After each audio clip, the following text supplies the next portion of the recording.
She had brought it on herself. But like so many things, we just didn't speak about it. Yeah, she had brought it on herself, yes. Like so many things, we didn't speak about it. Tragedy. This is a tragedy. A complete tragedy. Come with me, please. No, Francis. Francis, wake up! Do you think the two of us would do? Live happily in a little cottage by the sea? In a cottage by the sea? Yes! Yes! Yes, you can do that. Case in point, Ammonite, Summerland. Lesbians, before you have done it, you could have done it too. Oh my gosh, it pains me, but this scene is so... It was rough editing this. This scene in particular is it's so well acted. They're so amazing. They're so amazing. Poor baby don't even realize that's possible. There's women doing it in the same year, the same time period. Oh my god. She doesn't see it play out by any other person around her, any other queer person around her, any other lesbian around her, any other gay person around her. She's like, oh, I have to be married to him. What are you talking about? Us living happily together in a cottage by the sea? No. She didn't have community. But what's interesting is, and it's a fictional character, but in real life, what is so interesting is that a real life lesbian in the 1800s, Anne Lister, didn't have... She knew well enough within herself that she was a lesbian, that she was gay. And she went out and sought a wife. Without having any media, any gay media, without having any... She was just a very unique individual. Unique. So she's like a unicorn. But for most people, if you don't see it being played out around you, you don't think it's possible. For the queers in the audience, for the les, the gays, and everyone, do you see how important community is? A lot of us, what a lot of us, and I have experienced this. I didn't have a community around me. And what's the next best thing? I had media. My catalyst was the L word in the early 2000s. That was my, oh my god, this is possible. You see how important community, oh my god, I'm about to get emotional now. So it breaks my heart now. So I'm kind of going through my range of emotions with Marguerite on this. It breaks my heart because she don't think it's possible to have a life with Frannie. She doesn't think it's possible.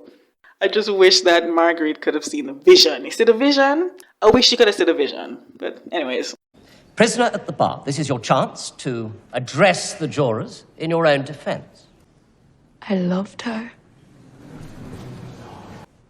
I was a woman who loved a woman. I love it. Oh, I love it. I was a woman who loved a woman. Oh, I love that line that came after that, because she's saying I loved her. That could have been taken platonically. Easily taken platonically. But then she followed it up with, I was a woman who loved another woman. I love that. I love that we just confirm music to my ears. I love to hear those words. I love to hear it. You will never try yourselves. No man who owns slaves can be good. That exactly. is enough. My lord. Exactly. Tell them, Frannie, you never try yourself. Yes. He's a good man. No man who owns slaves. You see what annoyed me with the biases? You tell her you disregarded the evidence that proved her being innocent. Bias. And then you tell her to speak for herself, and she's doing that, and you're stopping her. Bias. You did save him! Oh, you did save him! Oh, she's a bitch now? Okay. She saved him.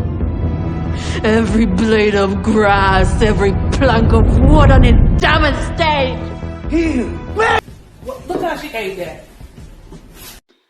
So... But there's something to be said why I'm still in a conspiracy. Ooh, conspiracy. Okay. Reasons why I think that Marguerite is not really dead. First of all, this show was not a movie, and I had said it in the comment section. This show could have just been a one-off movie. I've never seen a show and I've never seen a season of a show that has 4 episodes. Normally 6, 8, 10. And more, over 8 episodes. This show has 4 episodes. Why wasn't it just a movie then? A TV movie. And my assumption is they're planning to have a season 2, right? Huh? So Another reason why is that Marguerite and Frannie have been talking about running away at least twice that we've seen. At least twice. Running away, let's leave. Why would you have these characters mention it if it's not going to happen? Marguerite says to Frannie, we should just run away. Why would you have them reference that if that's not going to happen?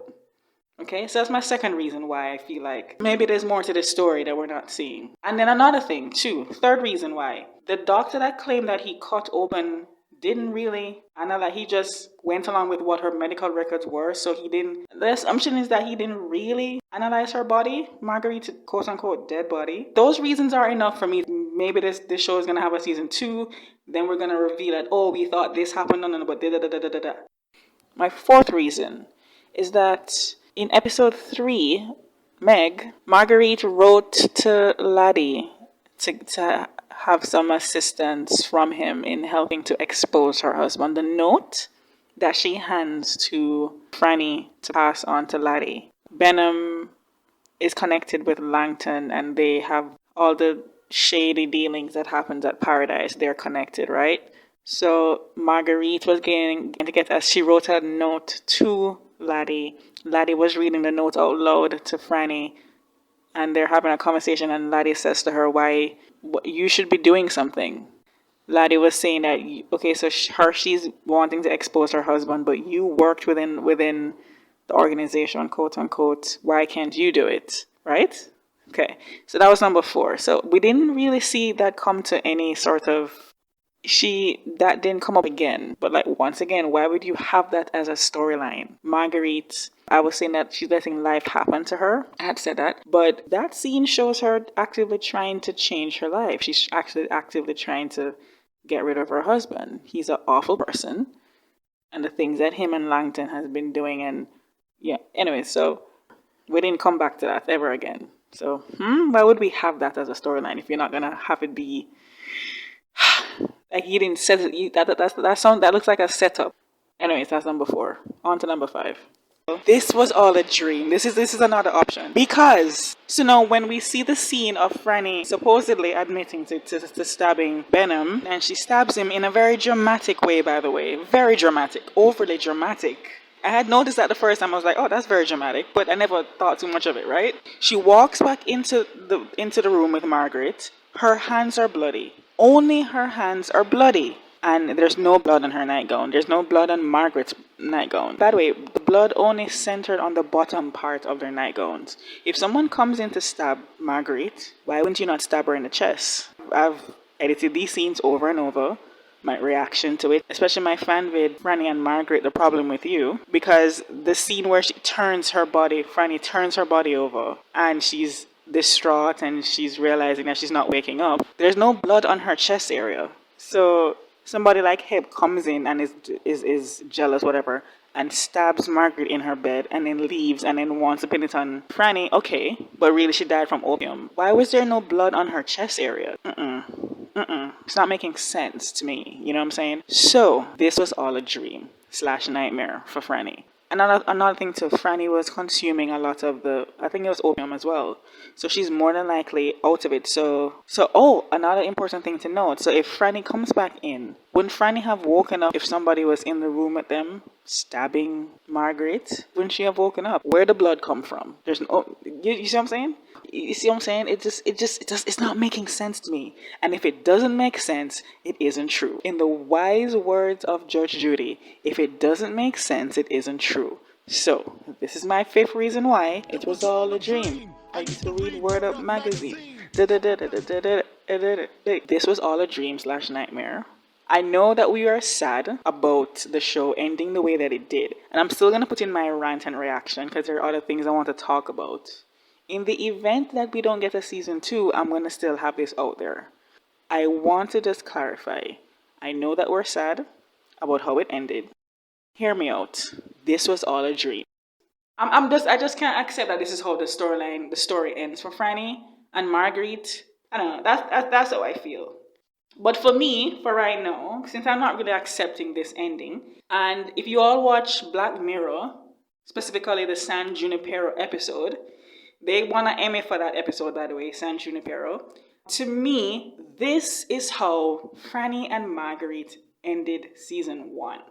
I don't know what to tell you. And instead of the car that you're seeing, instead of them running away, driving off into the sunset, instead of it being a car, it's a carriage. Just swap the car for a carriage. Just swap it out. Put the carriage in, take the car out. That is Frannie and Marguerite. You can't tell me nothing. What are you talking about? That's Frannie and Marguerite. That's them riding off into the sunset in a carriage. That's how it ended. So I'm going to end on a positive note. This is how Frannie and Marguerite ended. I don't know what to tell you. That's what I saw. This is a very unique story.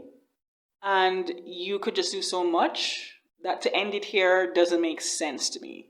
And when you drop hints that they've talked about leaving and running away, it doesn't make sense to me.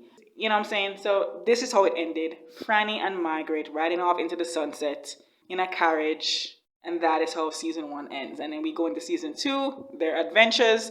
Bam, bam, bam. There we go. So like, comment, and subscribe. I have my last Frannie and Marguerite fan vid I have in mind.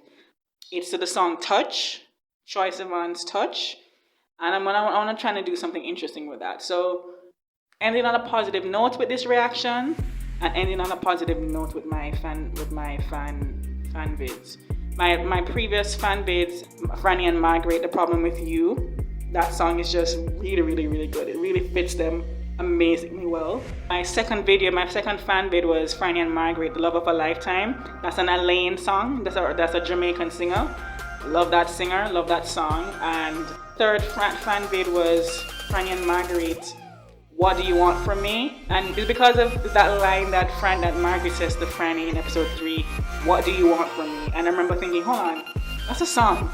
That's a song. And then I just edited that. So that's the third video. And then the fourth video is gonna be Touch. More sensual, upbeat thing. So look out for that.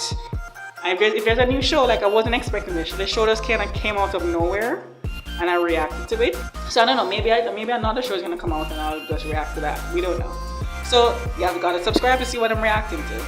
Subscribe to see what I'm reacting to. Because a show can just come out of nowhere with amazing queer stories, with amazing queer characters, amazing lesbian queer characters. We're all fawning over the next new couple. It's like, I don't know, let's see what happens. It's January 2023. So like, comment, and subscribe. And I will see you on my next reaction. Yeah. Peace.